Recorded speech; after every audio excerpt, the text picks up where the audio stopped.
Welcome back to part 2, everyone.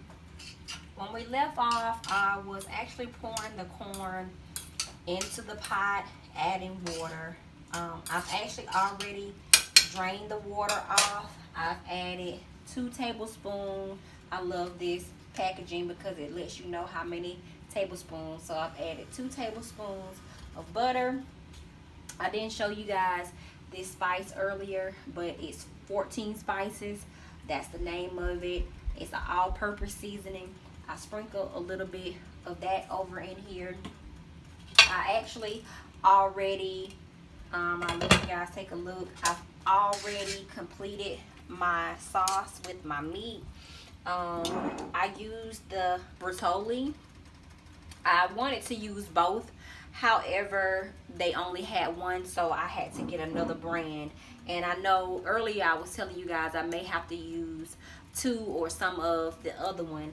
And so I did. I didn't use very much, as you can see.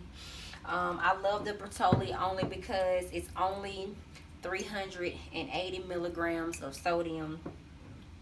This one too is 350. This was my first time having to use this one, but it has a really good flavor, good taste. It's roasted garlic, as you can see. And that goes back to earlier I was saying that if you want to cut your time in half and use a paste that already has the vegetables and the spices already in it, then these are a great selection because it already has that garlic in it. I didn't have to purchase fresh garlic to cut up and put over in here. I'm just gonna go ahead and turn all of this off. My noodles, I've already turned off my pasta. As you can see, all of the water has depleted. It's evaporated. I was showing you guys how I put water, and as you can see, they're not sticky, they're not dried out. So I put just amount of butter in the bottom, and I added the correct amount of water. So those are perfect. I also went ahead while we was away and I made toast. And so you can, it's really not time consuming at all. I'm just gonna put the lid back so I can sit this here. I spreaded that same butter over it, put it on about 350 for a few minutes, and that's our toast for the evening.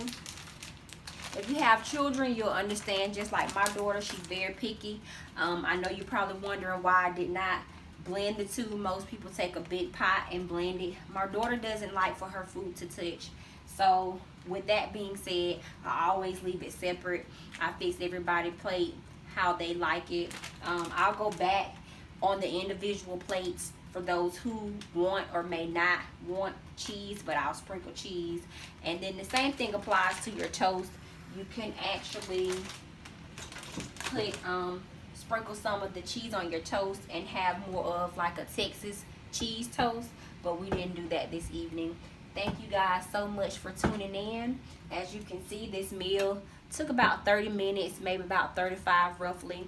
So it's not time consuming at all when you're have a busy family, you're expecting, you have so much going on. Again, thank you for tuning in. You guys have a great afternoon. Thank